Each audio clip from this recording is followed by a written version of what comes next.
In the name of Allah, the most merciful and most beneficial, I would not be as strong and fluent as Roxana is. First and foremost, 2-3 things I need to spell out quickly before I embark on my main frame. As a student, I always care for my class participants, and I wanted to know who are in the class. And this time it's teachers. So I asked Suleiman to send me the list. Trust me, it is an immutable reality. When I saw the kind of a list of the people around, I was intimidated. An element of calm prevailed over me to see deans are there, 4 or 5, heads of the department chairs. Of all the people, Samina is there, my chair, critically observing me what I am up to. And then some of the other names around here, I could see. This was because I can see that you all, these heads and faculty, all faculty of FCC, they possess unsurpassed kind of a measure of knowledge. And I stand not as tall as you can anticipate. So that's why I was afraid of my perfunctory performance, but gradually it evaporated. That's what I have to say in the very initial phase of my talk. Secondly, I owe an apology to Dr. Dildar. I saw his name, but I do not know if he's here. A few minutes back, I saw his name was not on the list of participants. He asked me in the year 2019 to go for this goal setting and other things. And at that point of time, I could not do that. I explained the reason that I will take it a little later on, and I had March in my mind, but I feel guilty that I'm doing this aspect and why I did not do the other one. So my apology to Dr. Dildar, if he's not here, it's still recorded. Third, my slides would be somewhat in short staccato sentences. So Roxana can speak fluently, and I would not be doing that way. I have kept the fluff little low in my slides, so bear with me if you see some of the things. The element to start was a problem for me. How to start, where to start, what kind of gumption I can add into my talk that listener and participant of the this session, they are at least looking at something which is new. So something has to be new. What I knew already was this picture. I hope everybody is sharing the screen. Sufyan? Yes, I can see it, sir. Others are also please watching Yeah, it? yeah, sir. I'm not sure. Thank you very much. Thank you. This is what I had known for quite some time. And this is a structure of DNA, we all know that. And I have put some question at this picture, this one, to my student in the exam and asked some question on that.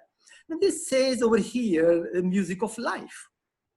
If this is a music of life, then there has to be something different along with that. The dance of life. Because when I saw this in my mind, music of life, how I can connect it, I immediately realized that De Fink has borrowed a metaphor, and he said, every human being is in a dance called life. So the learning, the dance of life is related to the music of life, their DNA. In reality, if I am not wrong, probably, biologists call is central dogma of life. And Rehan Siddiqui Saab is here, and biology people are here, they will be warming their heart because it's central dogma of life. Simply suggesting all organisms grow, develop, and survive, reproduce. So this is what is central dogma of life. Now, as these changes are taking place, something is going around. In these pictures, I am going to narrate a small story, a journey, which will remind you how I will connect my story of learning goals and preparing goals for the students, because we are here for learning and teaching. I am learning, to be honest with you. I learned in the last 15 days a lot more than I learned in my life. Here on the left side, if you see this picture, after the birth, we grow gradually. And what is there? We begin to learn what we learn. We walk, we learn walking, we learn talking, we respond to parents. As we move forward, we go to school, add skills. We learn all things in the beginning of the school life and in the later secondary school.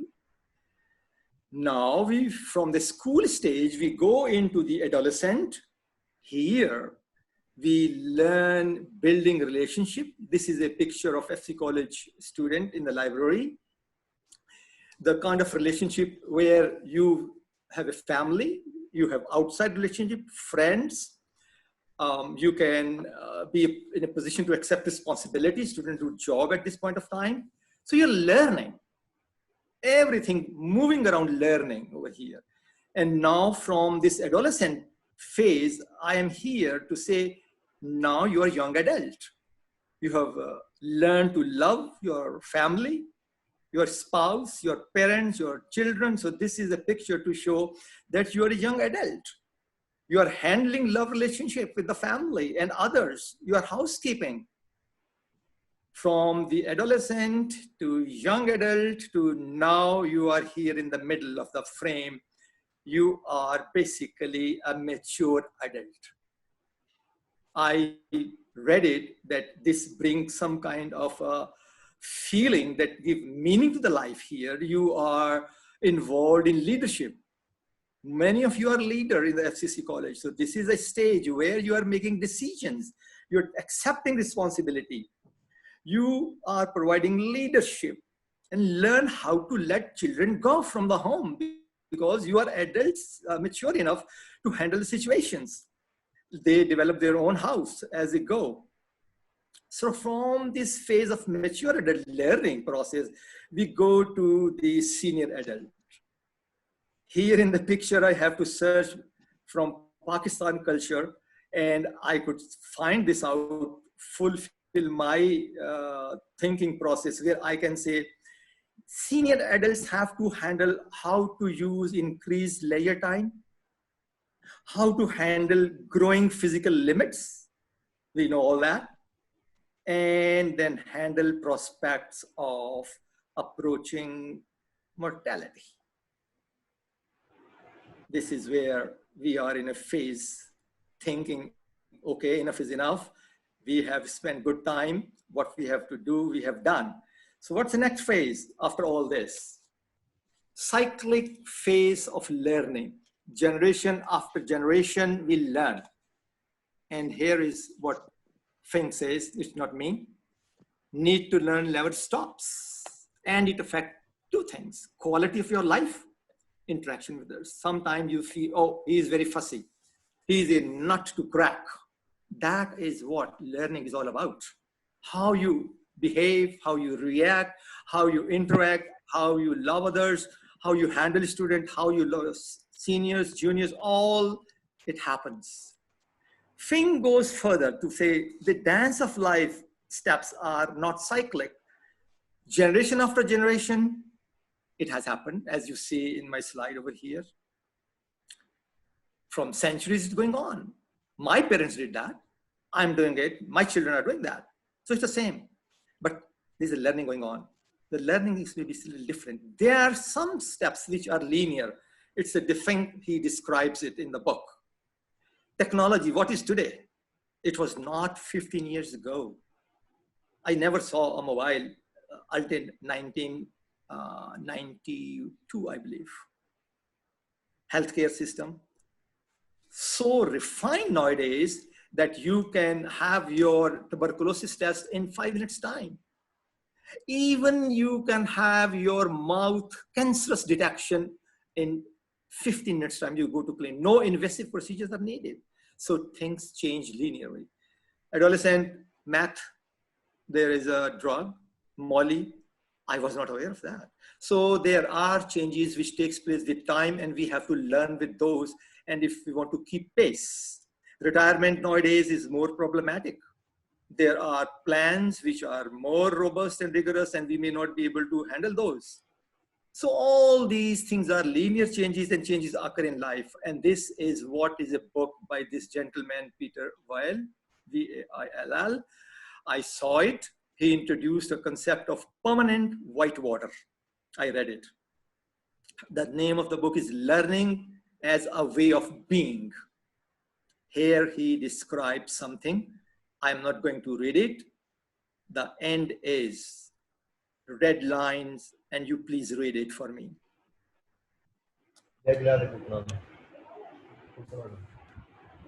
When one stops learning, one stops living. This is a story that I wanted to build, that learning never stops. Coming to the main frame, my dear friends and colleagues, this is a picture. What do you see? Make a note. I pause, and then I display my second picture over here. Seemingly a mountain and few clouds.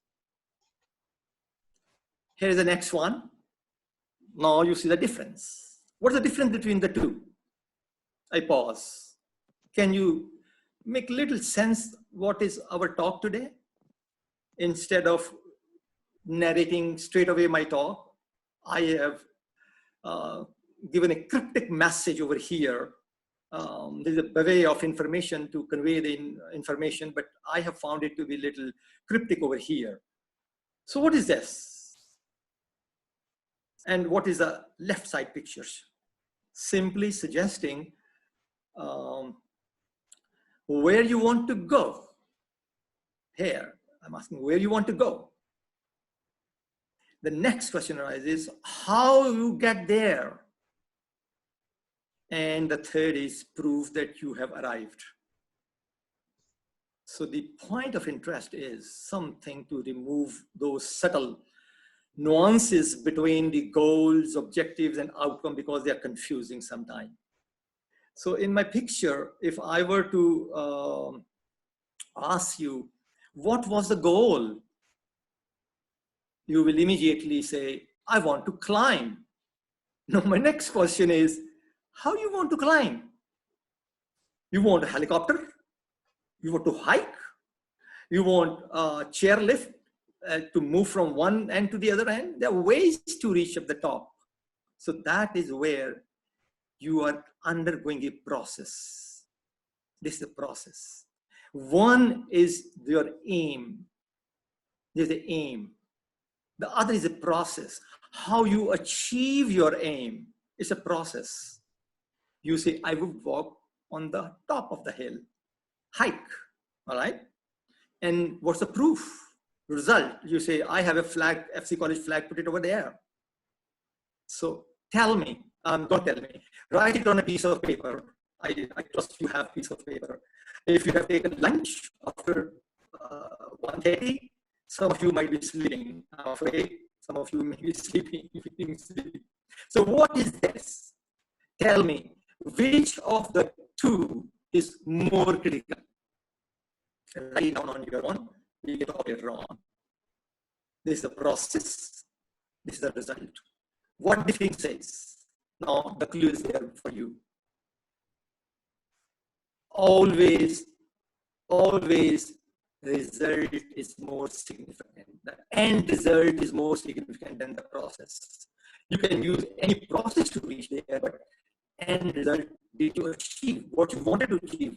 Lifetime achievement that you climb the top 6,000 feet high and you are there.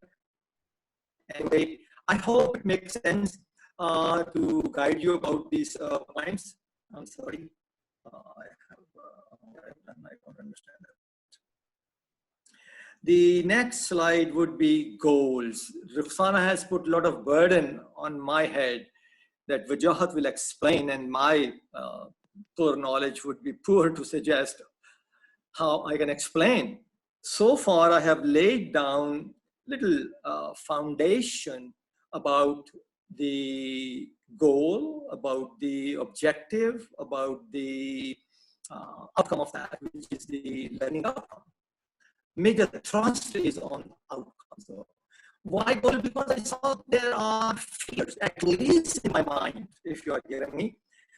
There are always fears when I write my evaluation report, what goal I have to give. I'm accountable for that. So there's an element of fear, but then it gradually evaporates and come into mind. Oh no, I can set a goal which I can achieve.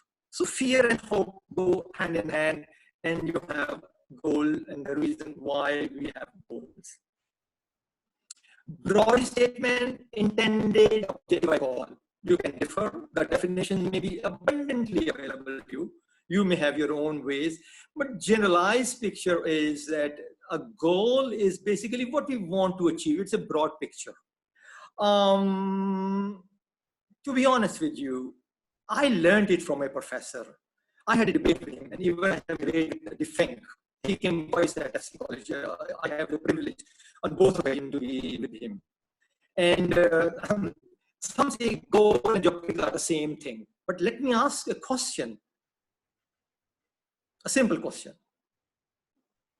If I ask to change the oil of a tractor, what you will do? The goal is change the oil of a tractor. You will go to a process. You will identify where is the bolt, where you drain the nut, the oil. Where is the oil? You will procure the oil. You will identify the strength of the oil, which number. So you will do three things. Those three things constitute objectives. So my goal is how to suggest, how to change the tractor oil of the tractor. You go search the nut, you drain it out, you already have the oil, known volume, known strength, and you pour, and what's the result? You have achieved your goal through objective that you have settled. So my way of looking is, my professor said when I was writing my synopsis for my PhD work, he got hold of me and made it in one go in 2 minutes time and say, goal is an overarching factor and there are the objectives behind that. So, but sometimes they overlap, so don't worry about that. Here, I wanted things to be in black and white, just for you in case you need the slide. I said it's a process. And remember, this is not important. Goal is important, of course, but its outcome is more important. That's rewarding for rest of the life or for most of the years of the life. That's why I said the process is not important. The result was important. All right, I'm not going to read it for you. It is self-explanatory and you can note it down. Now comes the critical point of learning outcomes. Simply product of a course, simple. Three things I learned from a source. I will display it in the next slide. This concerns what students have acquired, what knowledge they required. Am I clear and loud, Sufyan? Yes, you're clear. Thank you. Because I'm not interacting with my participant. I don't know if I do it. I have not turned my video on for the sake of my internet connection. Otherwise, I could do it. It's more clear over here. So knowledge, skill, and competencies achieved. Sometimes some authors call these as values and skills over here. Values. So three things which are measurable constitute outcome. Simply outcome. Often we say learning, student SLOs. I heard a lot about that. And this is basically what it is all about. I have put it from a source. It is here, probably seen over here. knowledge, skill, and value. They say A is attitude. So if you have 3, then you can measure the effectiveness of your process. You can evaluate how effective you were if you can gauge knowledge, skill, value of the students. It has to be measurable. I'm going to challenge you today, and you can prove me wrong, I know. Goals are measurable or not, or achievable. I read it. Goals are not measurable. They are achievable. You can achieve a goal, you can't measure the goal. What you measure is the outcome of the goal. So here is a debate. I'm generating it purposely because I want to be enlightened on that. I read it that by some authors, the goals are not measurable. I think it makes sense, but then you can have you may be more knowledgeable. You can bring argument and I'll be willing to accept that. In summary, application of acquired knowledge and skill has to be seen in real life. That's where Diffing cries and cries and cries a lot.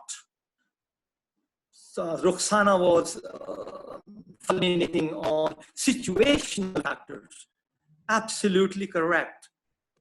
Keeping in view these situational factors, how you are going to have your beloved students, these elements that they possess when they leave introductory microbiology course, introductory computer science course, history, political science, anything when they leave, what they have, that is where this is a guidepost. I call it as a guidepost for their future. SLO is a guidepost, how they can maneuver in the coming years, their job, their further education, and everything related to that. How they handle marital relationship, how they handle it. That's also, by the way, it reminds me, I was watching television one day, and there was a mathematical model. I was surprised to read that mathematics in marriage life. And they did a model how this marriage will survive. It's a complex model. Mathematical Shivana would be there in this meeting. I suspect she is here. And there's a model on the mathematics. How marriage will be successful. How business will be successful. There's a model. I was surprised. Okay, I'm sorry. So the goals have to be the learning outcome and both. Roxana was talking to me that learning outcome are smart. Now, goals are equally smart. If say this source say smart outcomes, and I say smart goals. So what's the harm? If goal is smart, obviously outcome will be also smart, hopefully. So I'm not going to go into these some kind of details. That's self-explanatory. It's not my task. I found it interesting to put something of the Diffing here as you carry forward. 6 levels. Yes, Roxana explained it nicely. I could use these. This is my own generated idea over here at the top. Potential, you can use a word over here. Potentially, students are have the potential to understand, have the potential to solve, have the potential to be ready to work with others. They have the potential to create a learning plan. So you use any of the 4. Apply, ability, capacity, power, anything, power to understand. They have the power to understand. So SLOs, the 6 levels as laid down, I will be coming in a minute. These are the 6 levels, first, second, third. And let me come and then I suggest an argument with my thing over here. I'm sorry, this is running for what reason? Yeah. So these you can use. Why they're important? This is something I put it for your knowledge. I'm not strong here. They give you the expectation of the learner. I expect my learner to be able to write at least 2 strong SLOs when they write for the class, or whatever, 3 or 2 expectations. Template, yep. faculty. So this can guide you about the progress. I can add here, these SLOs are so critical for the program, for the department, for the university, that it can give you a guideline about the university direction, whether the vision of the university is achieved or not. So they are important. Clearly communicate what kind of direction it can take, the university is taking. So assessing the SLOs is very critical. We have done it previously in the previous years about the these departmental plans. No.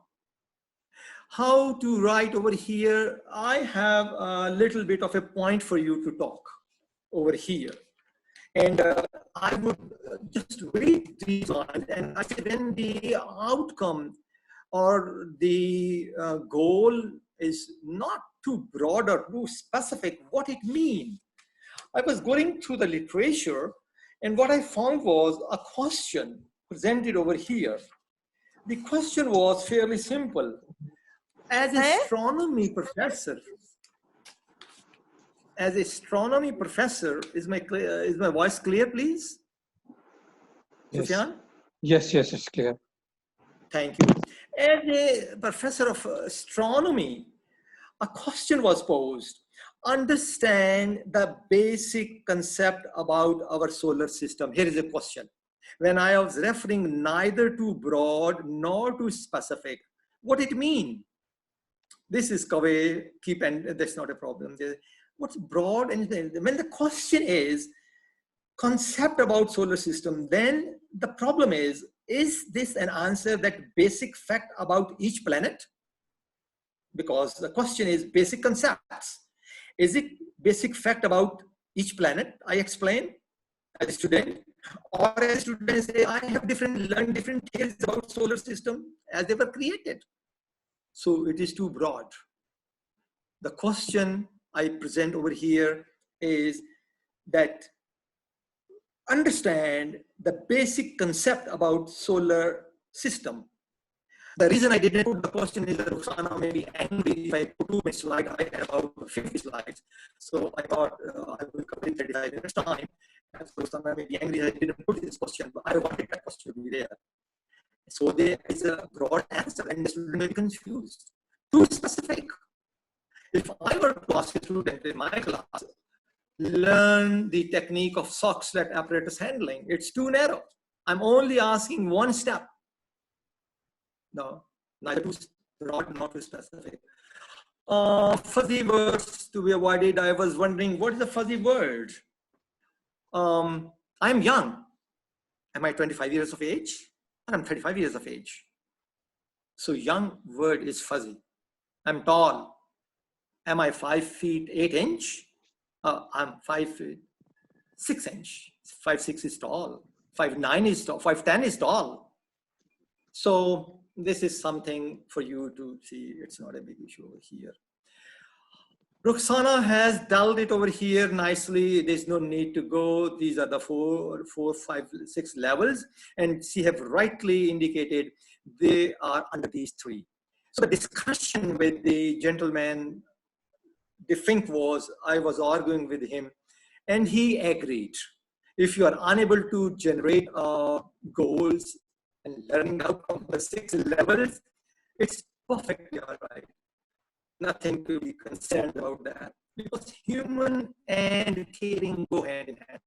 I did talk to him. He kind of agreed, but said, I will keep it. You will have 5, and I expect it to be as good a course as it possibly could be. Because I argued with him, human dimension and care, how they are different. On principle, he agreed, but because it was his domain of write-up, he had more better thinking process. He is more intelligent compared to me, million times, but there was an agreement over there. So here is a little bit overlap, and I can construct 1, maybe 2, depending upon then the learning to learn. So these are the things which we have to do. Now, if I go in a slide this way, there's a question I present over here. Why he says significant word use, significant learning. Why the title was course design significant learning, for significant learning. And he's talking this, and this goes in this level. I have put an arrow over here, an arrow over here. And the answer to this question is at the end. I'm purposely not showing it over here. And it's a defense answer, not mine answer over here. 6 knowledge quickly. I have 5 minutes left over here. I need to go. Levels, foundation, we all know. I'm not going to bank on this too much. Information, recall, understand ideas. Application is the thinking process, critical thinking, creative thinking, whatever skills needed. It's the application. I'm sorry. Not a good idea over here. Please bear with me. All right. Integration was the third. How connections are made with one another, how hypotheses are tested, how you can relate one thing to the other, biophysics, biomathematics, geopolitical. Kausar Malik has been talking, boundaries within the science have almost gone. It's a boundaryless, physics, chemistry, biology, math, they're all together intermingled. He's talking about that. Human dimension, this is a picture that I have to change. There was some picture, I have to change it just for my purpose. So yeah, how you are caring, how you can be capable of handling others, how you deal, how you identify others' issues. Human dimension, probably, this is a human dimension, I think. Oh yes, the same. Caring, feeling, interest. He goes over here. There's overlap. For me, it's overlap. Learning how to learn. This is most difficult part that I have ever taught and has ever handled. This is the most difficult part, but quite simple to understand. You will see to this. This brings me to the famous column table that Roxana likes the most. And there are several columns. It's modified by, I have written down over here by Sufyan, because Sufyan put the level here, 1, 2, 3. The name of that level over here, the 2, the 3, and then learning goals, column number, main column, the learning outcome column number 2, way to assess, and actual learning activity. So here are these columns. Roxana has added these two, rightly so, because they make sense, keeping in view what we are dealing currently. We are basically locked in the home, at home, and we are handling so we have to on the remote learning mode, live, whatever. So these are important technologies and some other resources. So I am following this, but this is what Fink has. This is what Fink has.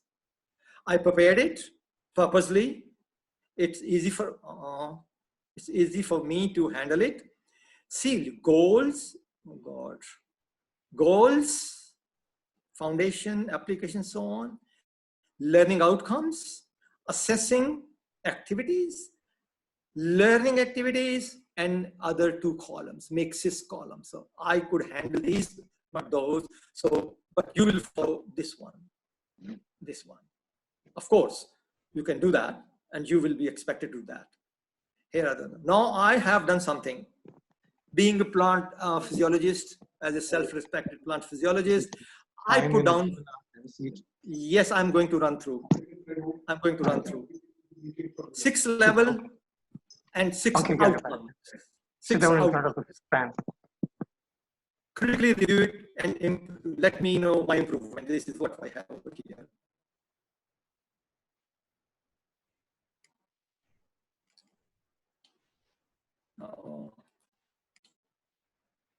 Okay. I fill the other columns over here just as a practice to see what were the goals, the outcomes, and the assessment, and the activities, and the resources. These are the 6 columns that you need to look here. So example is there. I can not deal on this at this point of time, but here are thoughts for you. Poor, strong question. Poor, strong question. I can pass on the slide to you. I will be short of time over here. And this is the backward design. So there are a couple of them. This is kind of outcome. Will appreciate the benefit of exercise. Will be able to explain how exercise affects the stress. Oh, White is doing that, behaving, not behaving. Will develop problem solving skills and conflict resolution. I attended a conference on conflict resolution in the political science department long time back. And there it is. Will be able to assist classmates resolving conflict by helping them negotiate agreement. So strong and weak, same that way. Backward design, I'm not going to talk on that. This is the answer to defining significant learning. You teach, you made indelible change in the mind of the student. He says lasting change, I say indelible mark. What it does, when you change the student thinking process, he goes beyond his basic recall, learning, understanding, performing. He goes beyond that, able to think. And then De Fink says in his book, connect file of life with the course file. Life file, I'm so sorry.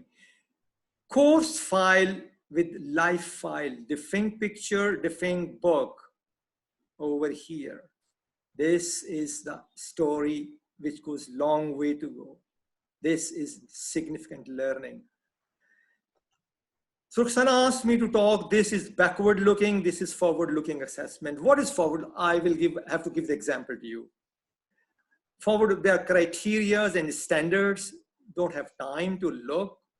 I don't have time to go through this. She said, display the slides, and I want to go through that. What are those forward-looking assessment tasks? Probably I'm not clearly explaining it. Criterion standard, choose one strong goal. 2 standards, one for a poor kid student, one for a strong student, and then design that. And what would be the assessment mode? One has to do that. Feedback. Here's the question. I want to quickly wind up. I am over 35 minutes taken now. This is a very bad question I designed. Very bad. All answers are overlapping and the student have no clue. Although its official address is Firozpur Road, but it's a bad question. Here's a good question. There's one answer. This is one. FC is famous for interfaith harmony. Other institutions may have it, but they don't have this. We have it. COVID problem arises, and here's the question. Government has decided. What are your recommendations? Here is a modified question. Facing problems for testing, your task is to develop a team, identify problem, devise strategies to overcome. Expert from the field are chosen. Why you will choose others and why. This is kind of a thing that you need to have in assessment. A poor question and a strong question. Now I'm ending with a note over here. I was deeply impressed by this gentleman who was a French poet, aviator. I have explained this many times in my talk when I deal with faculty course design. When want to build a ship, collect people, vote, sign a task. He said, no, do that. If you want to build a ship, do not drum up people together to collect wood. Don't assign them tasks, but what you do. Here is my message. His message, not my message. Teach them the longevity for the endless immensity of the sea. It encompasses a lot, a deep philosophy here. That's where De Fink says, go to the end first. Backward design, keep the learning outcome in the mind first, and then go back. So he said, Exupery said, you should know what rough sea would do to you when you are in a ship. Thank you very much. Thank you, Wajahat. you really wove in your life experiences, your own feelings into this PowerPoint, and thereby expressing how DFINC wants, attitudes, feelings, and values to go, as they generally do with learning. And for you, it was a journey that you explained very well of how things interweave with each other. I will now, just to, bring the conversation back to where we were. I talked about the elements of course design and how the elements of course design have specified criteria by DFINC. That was the basic contention in his, in his presentations. And he talks about educative assessment. And in educative assessment, he talks about how it's a forward-looking assessment in which students are continuously learning rather than being assessed. That is not the purpose. The purpose is not to give them grades. The purpose is to make them learn so they keep on building their knowledge to go towards the end that you have specified for them. And criteria and standards are the rubrics that you do. Self-assessment is something that you want you yourself do and would want the students to do in their own learning. Where are they in that learning trajectory that they are trying to achieve? He also talked of active learning, and we have had numerous sessions on active learning. And active learning, as we all know, and perhaps Sufyan might elaborate them a bit, but we all know that tasks that we do, tasks that we practice, are the ones are active, in which activities involved largely will bring about better learning rather than expositions of by a teacher or reading of a material. Those things do bring knowledge, but to develop learning, you have to go beyond that, and that is projects, and that is, lots of other activities, portfolios, journals, reflective journals, and so on. And we'll be talking about those in the learning and activities section as well. So Sufyan, over to you. You are right now the Associate Vice Rector for Academic Affairs. And of course, before joining FC, you were at Qaid-e-Azam. You are a professor of education, a professor in physics department. I no more professors needed in education. So you are a professor, and we welcome you to the forum, and thank you for finding time. You've been very busy. And so over to you to talk about how to bring the elements and the structure of the course together. And what are some of the steps? What do you mean by a course structure, instructional strategy, and perhaps weave in some active learning strategies? Thank you. All right, let me just.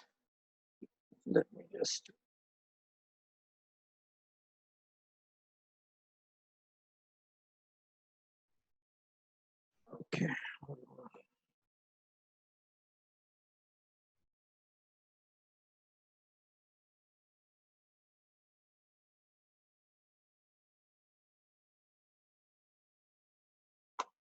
Sorry for the interruption. I have to first.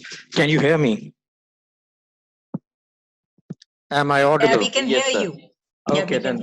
Okay, I'll start the share the screen.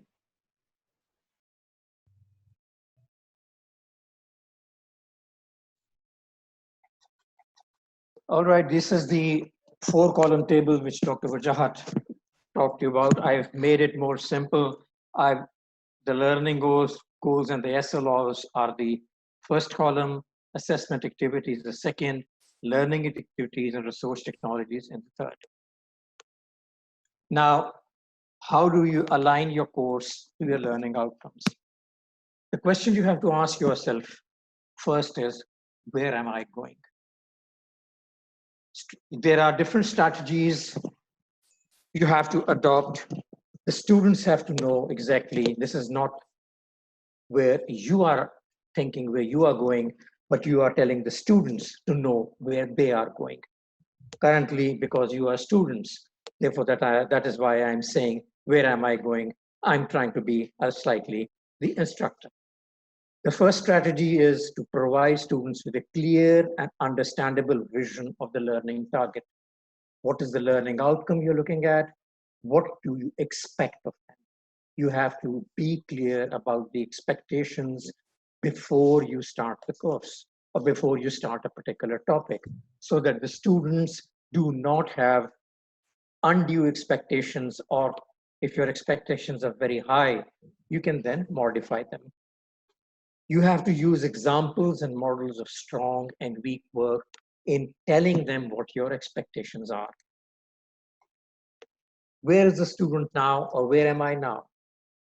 In other words, the student has to be throughout the course at regular intervals told where they stand. So therefore you have to offer regular descriptive feedbacks. Just giving them back a quiz which says 30 out of 70 does not tell them anything. You have to tell them 30 out of 70, whether it is poor work, good work, what are the weaknesses, where they should improve, preferably in writing. But sometimes what we do is we do it in class as a description.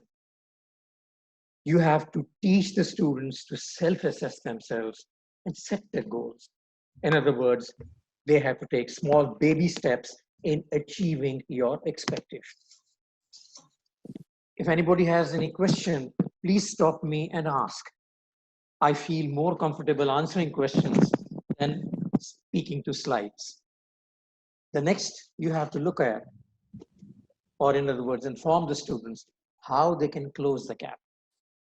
You have to design lessons to focus on one learning at a time, or one aspect of quantity or quality at a time. You have to teach students how to do focused revision, not to read the whole book again 3 days before the examination is and then expect an A grade. That's not going to happen. You have to engage students in self-reflection and allow them to keep target of, and they should be allowed time to share their learning. In other words, they should have been given time in the course to explain their difficulties and learn it. Our question is, what is the aim of the learning? What are the specific aspects to be learned? How do they learn it? Why do they learn it? Do we rely on previous knowledge and experience? Perhaps retention is a good teaching style, and sometimes we do it. We recap them in the material they have taught in courses before they come to your course. And they have to understand the application of the new teaching or achievement and learning outcomes. Now, the holistic learning activity, as it is stated, comprises of 3 discrete items. One is information and ideas, which is basically the first 2 realms of the taxonomy. They are primary and secondary, what they learn in class, what they learn out of class. The second part is experiencing, doing, observing, simulation, rich teaching experience. I will go along with these as in the further slides. I will explain these, what these mean. And the third holistic thing is reflection. They have to reflect on the subject. They have to reflect on the learning process. They have to reflect via journaling or learning portfolios. There are multiple activities which promote active learning. Active learning as opposed to passive learning is basically here the student is forced to do something, and by doing gain knowledge. So you have direct, you look at original sources, original data, indirect, secondary data, lectures, textbooks. Now do understand original data is research papers, research articles, the original source, original data banks from which the textbook derives a certain explanation. Or, of course, the student now has access to online and can look at the course website or the internet. Experiencing. When you do real things in an authentic setting, that is experiencing. Or you observe the phenomena in a direct setting. Observing is also experiencing. Stories via films, case studies, simulation, role play, or the teacher can assign direct experiences to students. Please watch this video. Please go to this website and do the simulation, and so on and so forth. Reflective dialogue is with self and with others. With self, you do reflective thinking, you do journaling, and others, you do a live dialogue. You ask how others experience this or change the way they did it. Now, whenever you're doing, there are two questions you have to ask.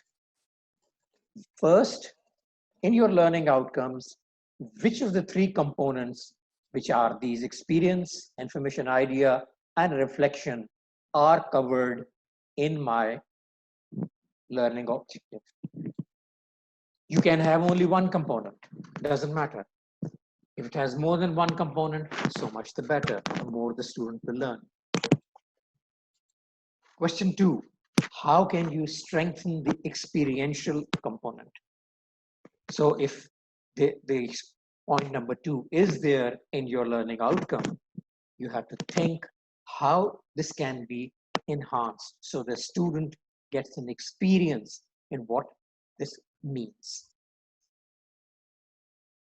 Rich learning experiences, what are they? We just say that's rich learning experiences. They are experiences in which students are able to simultaneously acquire multiple kinds of higher level learning. Examples, in class, they can have debates, they can have role playing, simulations, dramatizations. Some might argue this is not possible in mathematics. Role playing is not possible in physics because what do I do? But yes, in business courses, it is absolutely possible. You can have an entrepreneurship class and people can be given assigned different roles. Okay, one is a businessman, one is an entrepreneur, the other is a worker, and so on and so forth. Out of class, you could have service learning, situational observation, or authentic projects. Service learning is now more and more being thought of as part component of your course outlines. Now, when we talk of learning portfolios, what exactly is a learning portfolio? It is a flexible, evidence-based process that combines reflection and documentation.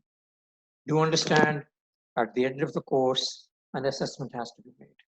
So you have to give a grade to the student.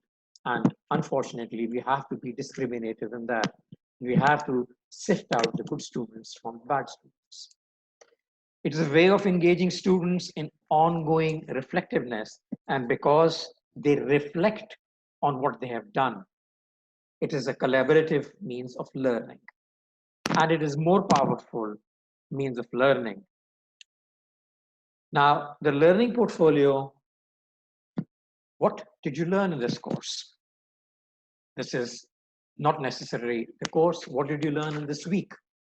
So the student makes a journal and writes what he learned in that week in that course. How did he learn it? How did you learn it? What worked? What helped? What didn't help? Did I learn by reading the material beforehand? Did I learn by first taking notes and then finding explanations from colleagues and others?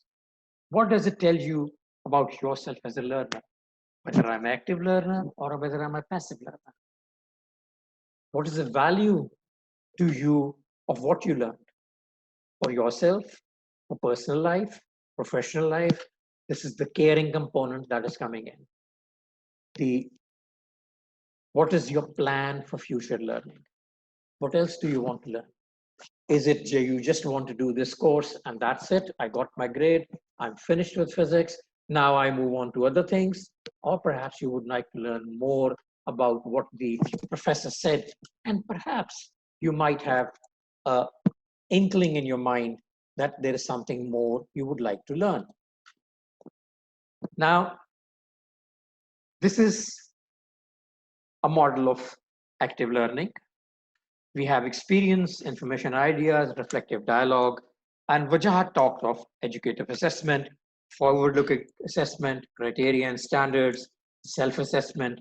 So basically, criteria and standards are not necessarily made by you. Sometimes the criteria and standards are made by the university.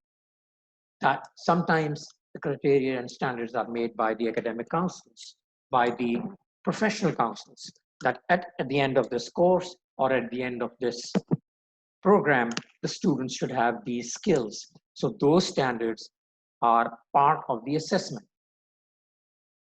The learning portfolios technically are reflective dialogues and self-assessment. Therefore, they encompass all of this material. Now, what is the criteria of a good course design?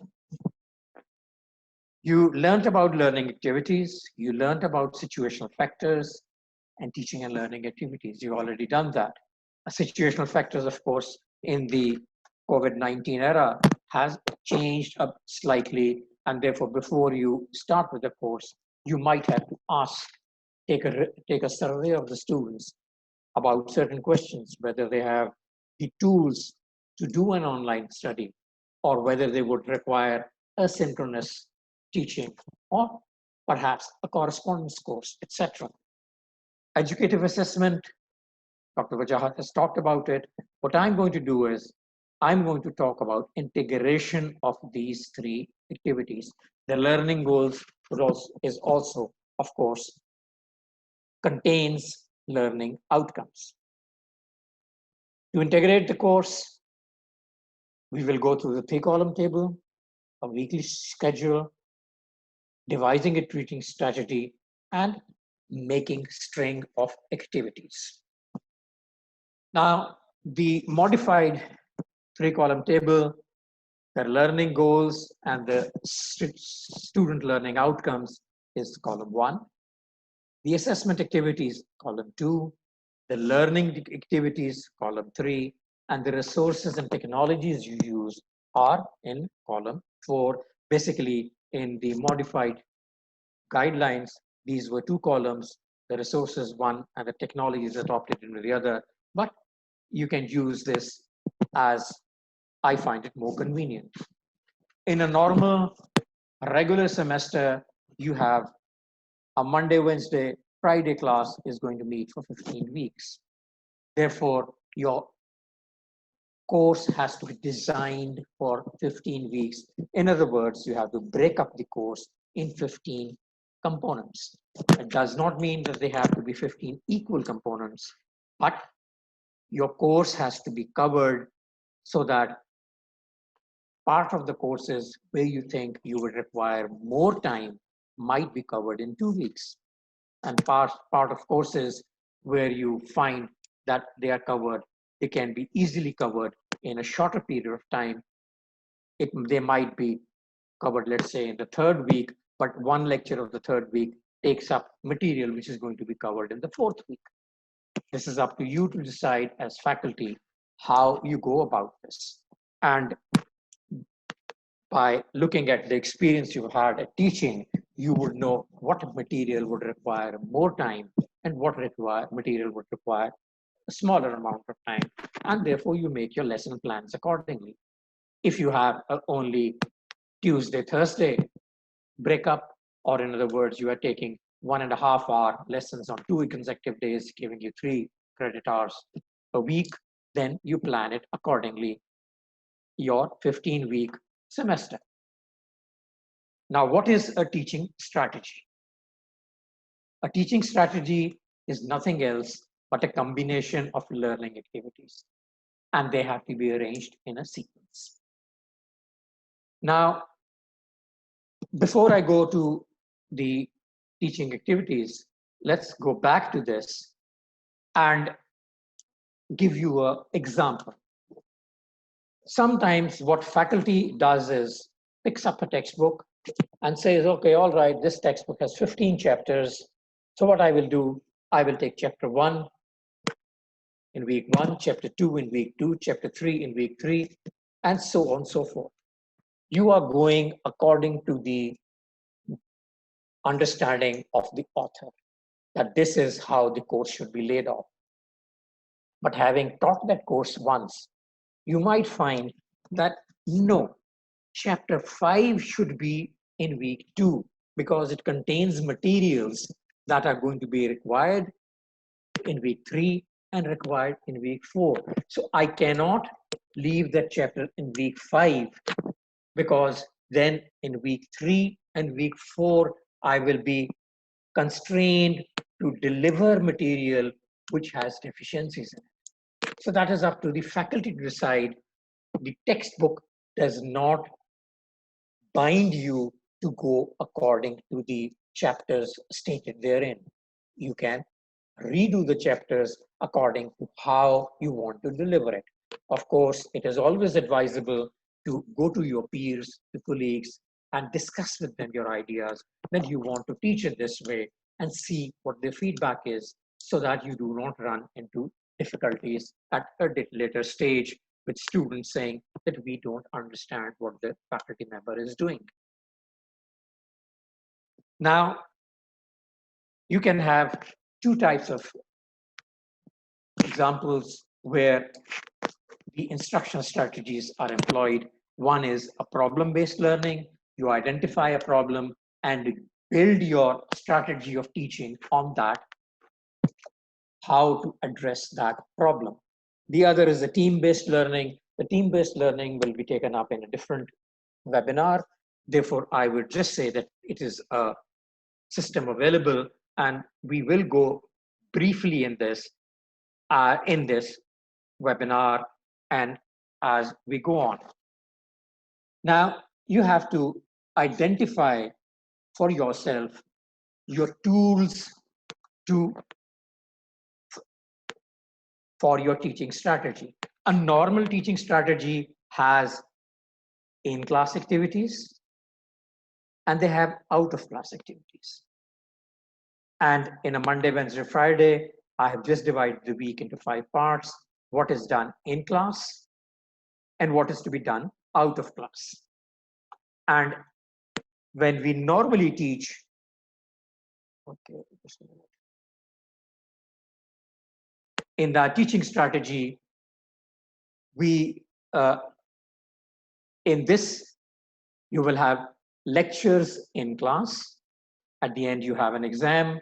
Out of class, the students will read the text, will do homework exercise, will review the material which has been taught in different lectures, and then reproduce everything in the exams. According to educationists, this strategy covers all the contents. So the student is most likely to be exposed to the content, highly likely to understand the content, be able to use the content and value the content. This is a normal strategy used in majority of the educational institutions. Another teaching strategy, of course, is you expect the student to read the text before coming to the class. So in the class, you give them a readiness assurance test to find out what the student has studied here, how ready he is to it. You can give the test individually or you can give the test in a group. And you can discuss in the class what the student has read, what the student has not understood. So there is no lecture here. The student is given homework exercises based on this. Then you can also give application problems to small groups. Break up the class in groups and okay, say this part of the group, which is group A, will deal with this portion of the application, which the student has read. They're allowed a review, and then of course, you have an exam or a content application or a culminating project. In this system, again, all 4 values are met. The student, there is a high likelihood that student will be exposed to the content, he will understand the content and be able to use the content. And of course, will also value the content.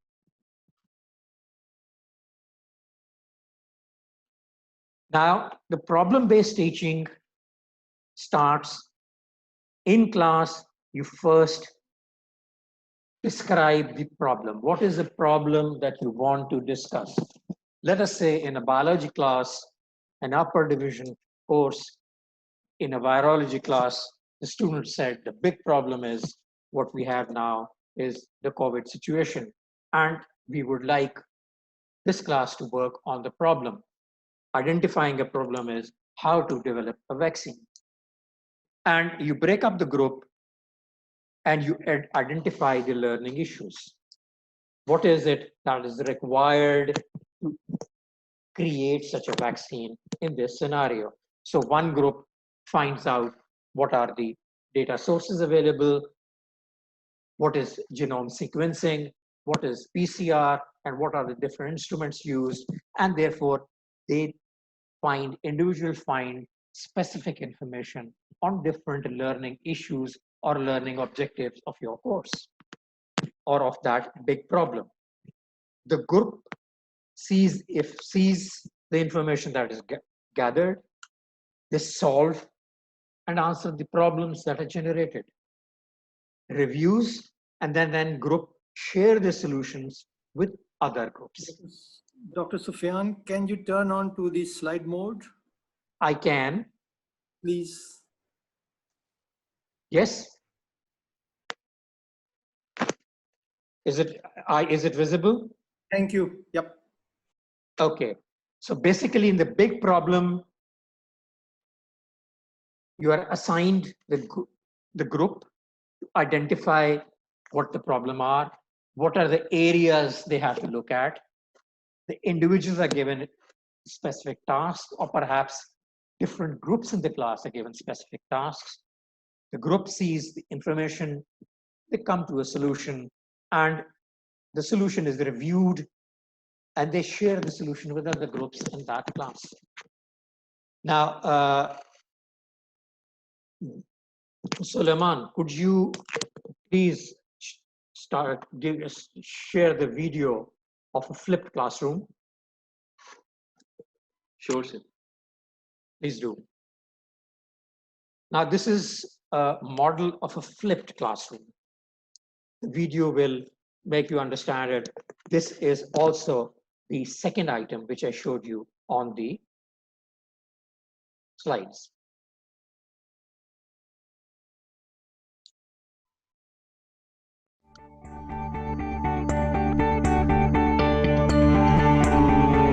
Every course that has some face-to-face component progresses through a sequence of in-class time and out-of-class time.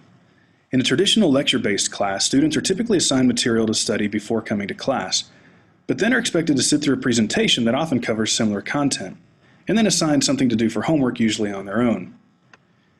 In a flipped class, students have access to the instructor's lectures ahead of time, along with any other background material that they need, which frees up face-to-face time to let students seek clarification from instructors, collaborate with peers, and practice applying concepts while getting guidance and feedback directly from experts in the moment when it can help them most. This lets students leave class with an even greater collection of resources and a clearer awareness of what they need to focus on to close any gaps that remain in their learning. All right. Now let's go back to my sharing.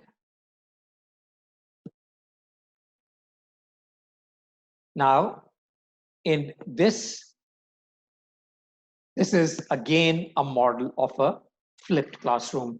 However, in the first part, not only is the student given to read the text, but it's also given all the other resource materials perhaps even a lecture, a recorded lecture of a video of the recorded lecture to preview before coming to class. That in this current COVID situation, when we are doing online teaching, becomes very relevant. And therefore, in the classroom,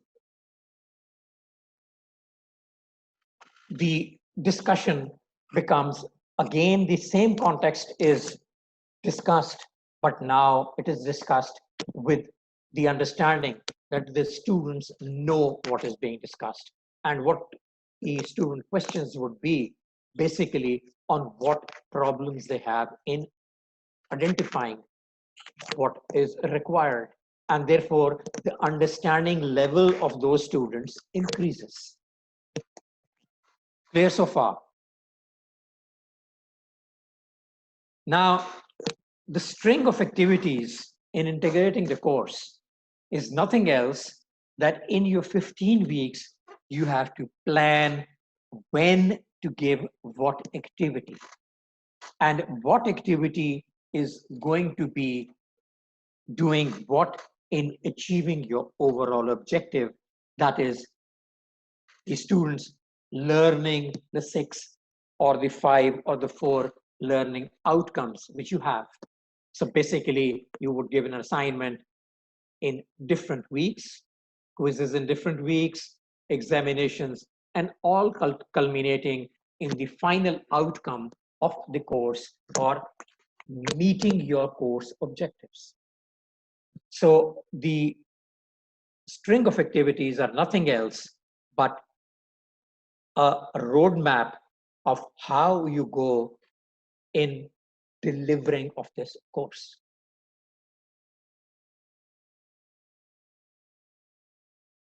So for the criteria of a good design, we have the situational factors. So integration, you integrate the learning goals with the teaching learning activities and the feedback and assessment that you have to do. Assessment for learnings, who is and who is not understanding. That is one of the goals of in-class assessment. What are the students' strengths and needs? That is another assessment a faculty member has to make. In a class where it is a face-to-face teaching, that is very easily done because you look at the body language of the student, you find whether the student is interested in your course, is just there to get a grade, or just because he wants to complete the educational requirements, or perhaps you are not addressing his or her strengths. What misconceptions do I need to address? Unless you have feedback from the students, you would not know what misconceptions they have. What feedback should I give to students? The feedback you have to give to the students is descriptive, and it has to help them in understanding where they are in their meeting the expectations that you have set. What adjustments should I make to my instruction? Sometimes when you move into a classroom, you target a certain group of students that is more responsive. And in other words, as time progresses, you find that the other students are being left out. Therefore, you have to make adjustments to your instruction so that all the students are in your are receiving something or gaining something. And if you are only targeting the average students, then what you will find is the best students will lose interest in your class. Therefore, yes. Sufyan, try to wind yes. up. We okay. have 20 minutes for discussion, 15 minutes for discussion. All right. Then basically, after you have done your various techniques you use in the classroom, at the end of each course you do not wait for the faculty evaluations to come in, rank yourself. Think about the various techniques you use in the classroom and on a 6-point scale, in your own reflective journal, grade yourself and identify your grade there so that in your reflective journal, you know what worked and what did not work for you. So the next time you go into a classroom, you're better prepared. So let's make it up all that it needs to be. Now, is it the end? No, it's not the end. It's a new start, and you have to start thinking for teaching for the 21st century. Thank you. Sufyan, thank you so much. You brought all the elements together, the guidelines, you explained very well. Active learning, as we know that no matter what the modality, the strategies, the teaching, assessment strategies, the principles are grounded in the same way. The modality will change, and we will talk about those change modalities and alternate assessments in the coming modules. Very quickly, just to say, what did we cover? We covered how to think about what are the factors that are in our context, which of these factors are within our control or not within our control, and how will they affect our course design. And as you must have realized, and Sufyan's slide described towards the end was the self-assessment mode. Another very important component of the backward design is the permission that it gives to the instructor to do differentiated instruction. You are able to register the needs of individual needs of students and make adjustments to your course according to that. And that is one of the most very strong point about backward design. Sufyan also talked about instructional strategy. And now we are increasingly calling it an instructional design, because we need instructional designers who will integrate technology into online modalities. And you know that we are doing it with ITS, but instructional design is a totally different field altogether. And so the culmination of it culminates into how the string of activities lead towards your achievement of the learning objectives. How do you decide how to evaluate? Those evaluations could be mid-semester or end of semester, then they're evaluations by students. And again, the cycle starts. All these feed into your planning of the course for the next time. And that again is what a backward design allows. In a forward-looking design, changes do not happen so frequently. Now, very quickly, we will say thank you to our experts, but we are here to take any questions. And don't worry about the time. We will stay on as long as you want us to stay. And if there are any questions about any aspect, we will be happy to respond to those. I have an objection, Roxana. G. You say experts. I'm sorry, we are not. At least I'm not expert. We are just experienced people and learning, and so not expert. Okay. Fine.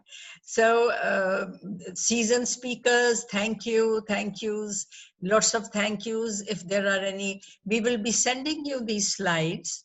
We will be posting this video recorded webinar on our site.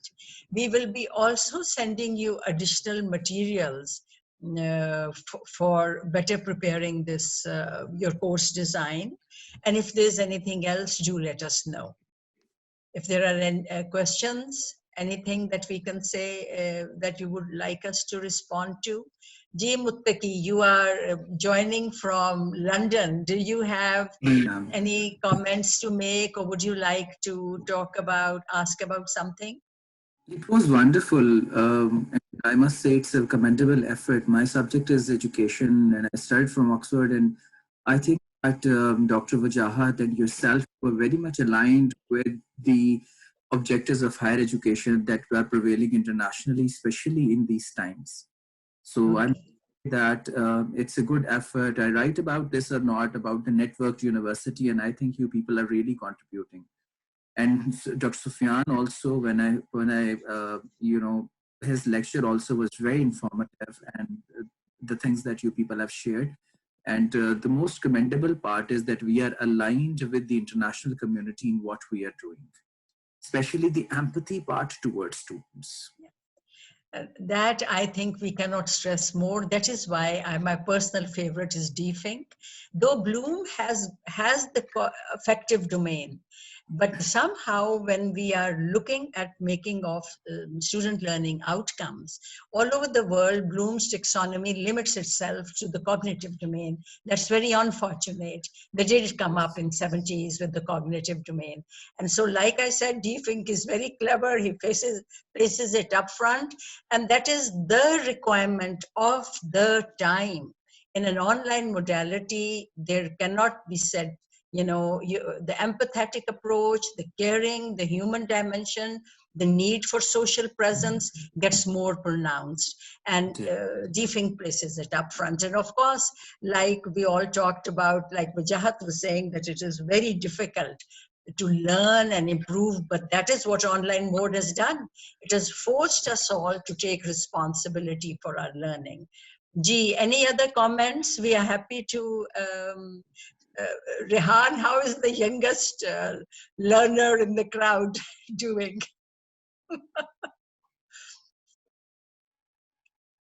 Unmute yourself, Rehan. Rehan, you're still muted. The youngest learner has still to learn. Yeah, there we go. Can you hear me now? Yes, absolutely. I'm really impressed, and Wajahat is my buddy, I should say my friend, and I keep on discussing strategies of teaching.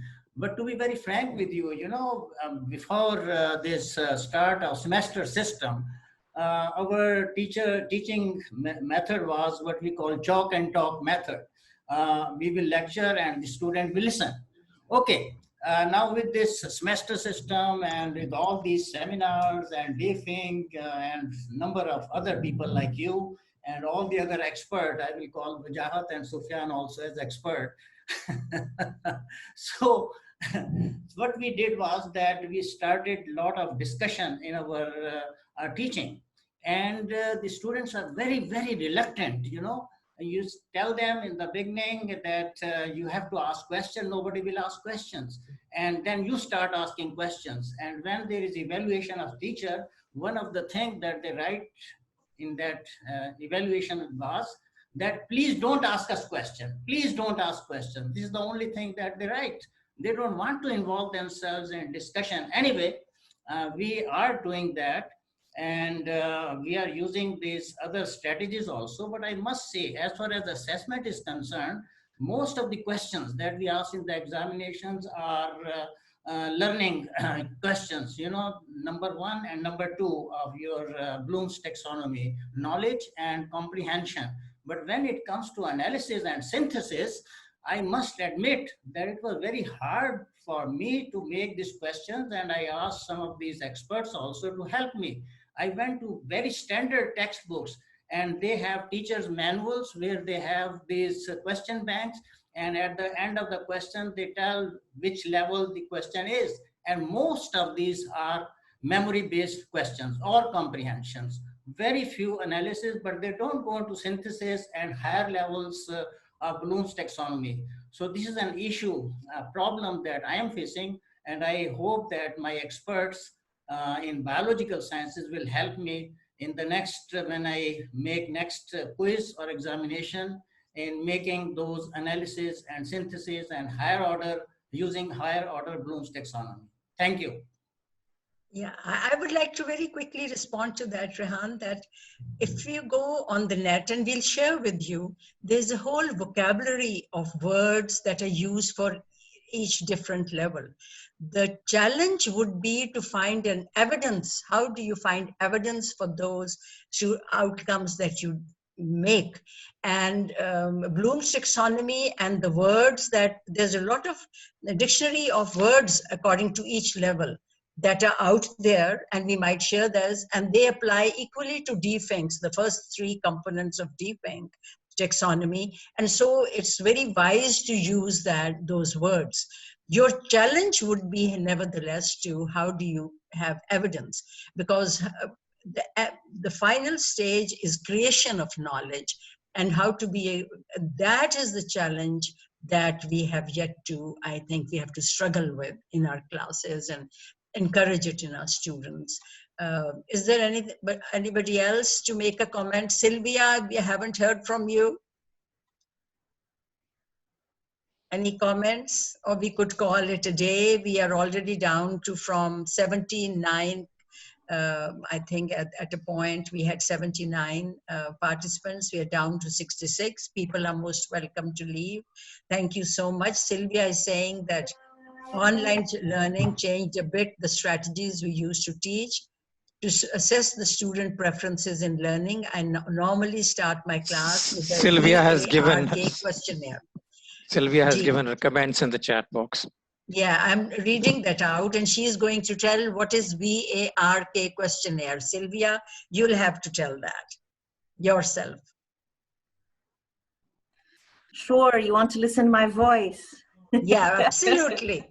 Absolutely. This is a strategy to understand how students learn best, if it's visual, if it's oral, read, write, or kinetic strategies. And based on the assessment of how do they learn best, then normally I design my course to provide them the best tools for them that they're learning how to learn. So this questionnaire, it's available online, teaches them what's the best way that they can learn, and it tells me how they learn best so I can adjust myself to their needs. So the online teaching now changed a bit this perspective, and I'm still trying to find out a way of giving the test, the questionnaire to my students and getting the feedback on what are the results. But I think it's important for us to adjust ourselves to the needs of the students, rather than having a ready course, completely ready, without considering that all of them have different strategies, different ways of learning. Yeah, absolutely. But that is the purpose of in-depth analysis and the worksheet we put forward. And something similar to that is in the learner survey, initial survey that we have put up to find out what is the readiness. But you're talking about the learning styles and learning preferences of students, and that too is a component in that questionnaire. So luckily for us, technology offers different modalities for different learning styles. So those modalities can be visual, like you're saying, and that is why I said initially when I was talking about remote teaching, how the digital modality has provided a level playing field, because the digital platform allows for different learner preferences, and this allows everybody to then, it is an inclusive in some ways, in how short of your knowledge of technology and limited resources of technology, those are the two limitations, but otherwise it offers a lot of modality for all types of learners. Absolutely. Thank you so much. Wajahat and Sufyan, would you like to make some closing comments? Or are we okay with where we are? I would just wish to suggest that I think overall it went nicely, and the interactive session was not possible. I had some questions and I have thought I was only talking, and it would be nice if I'm interrupted, because I want challenge. I know the shortcomings would be there, and I wanted to discuss SLOs that I thought can be useful to interact and find out new ways to improve. That had not happened. Yeah. I agree, the time was limited. In this webinar, we couldn't be very interactive. I apologize for that. But I know that, and remember that this course designing sessions that we do are usually hands-on and take over 13 to 14 hours of commitment. We tried to collapse those 13, 14 hours into just 2 hours to give you an overview. No, but we did a good job. Don't beat yourself on the head, Wajahat. Okay, so I think it came through very clearly what are the main steps and how do you progress to make a course design, what are the things you consider. Ji Sufyan, we have some 3 minutes before we close up. I've only seen good comments. I would prefer if some of the people who attended the webinar would also criticize something. Yes, Yeah, they should I give can feedback. I can assure you when we send out the feedback form, there's some we critique will come through. were But sorry figure. Of course, we have deficiencies and yeah, something to come up with, and they should criticize, I believe. yeah, of course, our faculty will sort of has always guided us in how to improve. Thank you so much, everybody. I see that a lot of you have left, and I think it's nearly our time is up. There are 57 people. I would wish to sort of see and thank you, each one of you individually.